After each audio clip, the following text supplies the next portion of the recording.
Yan. So, welcome back. So, dito na ngayon tayo, no? Sa ginawa nating Facebook page. So, here's what we're gonna do next. So, balik tayo sa account natin. Ang ituturo ko sa inyo ngayon, no? Kung paano mag-renovate ng sariling account. So, kung napapansin nyo, no? Ang mga followers nyo kasi o mga inyong audience ay nakaabang din sa mga pinopost nyo. Some of them actually watching you using your stories or my days, no? Hindi sa mga post mo lamang. So, tignan nyo. Kung sisilipin nyo yung aking Facebook timeline, so lahat ng achievements, lahat yan nandyan. So, wag ka magpo-post ng mga negativity, mga galit na galit ka sa mundo, galit na galit ka sa company mo, gano'n. Wag. Kasi negativity will attract negative. So, dapat mag-post ka ng mga positive. Yung mga nakaka-uplift o mga nakakataas ng energy. So, ayan. If in case may mga photos ka na sa tingin mo napaka-ganda, pwede mo siyang i-post dito sa wall mo. So, ayan. Post tayo as top next sa Gen Leaders for August. Then, ayan. Yung ating training, no? The 5 basic discipline. And then, of course, yung mga lakad natin, kung saan pumupunta, yan. Gawa tayo ng reels, yung mga pang-motivation na reels, yan, pwede natin i-post yan. And then, of course, yung mga na-achieve mo, kagaya nito, kung ano yung mga dreams mo, yan, post mo yan. Kasi you will attract positivity. Then, mga lugar, yan, may mga gathering, and of course, achievements, yan, yung mga pay-ins natin, you know, speaker, di ba? So, ganun ang mga pinopost mo kasi if you will post positivity, yung mga magagandang bagay, you will attract those things actually. Okay? So, kagaya nito, tignan nyo, sobrang dami. Actually, today, may pay-in. Okay, kagaling ko rin sa trangkaso, and then, o lagnat, and then, ayun, may pay-in, bigla may pumasok. So, nakakatuwa naman, di ba?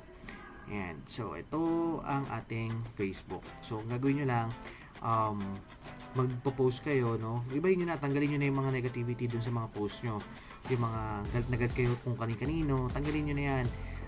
Pwede naman yan pag-usapan. Pag-usapan na lang ng personal, no? And then, ayusin. Kasi syempre, negosyante ka na, hindi ka nakagaya ng dati. Dapat ngayon, iniisip mo, mas maraming natutuwa sa mga pinopost mo. Kasi, dahil, alam mo yon, dahil na-attract mo yung positivity ng earth or ng buong mundo. Yan.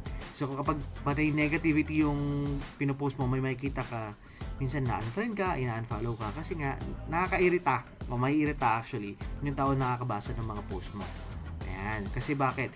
Pagod na nga sila sa trabaho, then mababasa nila yung ganun. So, hindi sila na-attract. Kumbaga, parang gusto nila layuan. Ano ba itong tao na to? Ba't ganito yung mga pinopost? No? So, siguro sobrang lalim ng problema nito or sobrang dami niyang problema. So, hindi mo sila ma-attract. Even if, you know, pag nilapitan mo sila or message mo sila, hi, hello, ganyan, isipin nila agad mangungutang ka or marami kang problema. Yan. So, dapat laging positivity para isang message mo pa lang. Sometimes sa mga my day ko, no, kaya lagi akong my day. Kasi kadalasan may nag-i-inquire doon sa my day, nagpo-post ako. If you will notice, no, yung mga my day ko about achievements, and then also yung mga products natin, lalo na sa Elixir, yung mga napagaling ng Elixir, doon minsan may nag-i-inquire. So, kahit hindi ka nag-Facebook ads, you didn't know how to do or create Facebook ads, yet meron mag-i-inquire sa'yo niyan. Yan, ganun siya. Yan, so tignan mo yun lang pinopost ko, no? Diba? Yung mga achievement. So, ganun gagawin natin.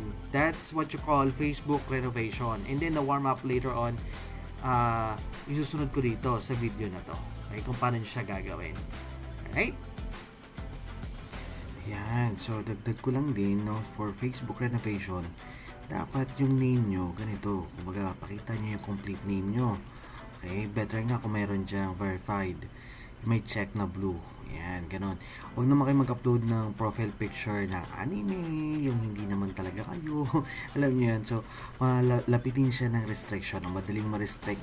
And then, of course, kapag kakausap kayo ng tao, mag-iisip sila. So, dapat, ang total renovation ng Facebook account nyo, sa name, sa profile picture, even sa my dito sa may cover photo nyo, dapat maayos siya. So, gawin natin formal, no? Bukod sa mga posting, and then mga post ng achievements, my days, no? Yan, i-add nyo rin yung mga uplines ninyo, no? Para makita nyo kung paano nila ginagawa. Yan, ganun lang siya. And then, later on, kasunod na nito yung Facebook warm-up. Napaka-importante nun. Dahil, si Facebook mismo magpo-push, no? Na ikalat yung news or yung i-ads mo kung fully verified ka and magkakaroon ka ng magandang algorithm as well dahil ikaw ay active. Okay? So, let's say for example, gawin natin example yung TikTok, no? So, pag ikaw ay super active sa isang video format, social media platform, no? Like TikTok nga, na sinabi ko kanina, yun nga, kahit hindi ka mag-ads, pag nag-trending, dire-diretso. Okay? So, ganun din siya. Ganun din siya sa Facebook or even sa Instagram. Yan. So, yeah, always remember, maraming nanonood sa inyo and sometimes hindi sila natutuwa sa mga achievement. Yung iba dyan, mas inaabangan kung paano ka bumagsak. So, dapat patunayan mo na kayang-kaya mo. Nandito ka na lang rin lang. Dapat pag-igihan mo mabuti at huwag kang sumuko. Dire-diretso lang. Andito ka na rin lang. Dito matira mayaman.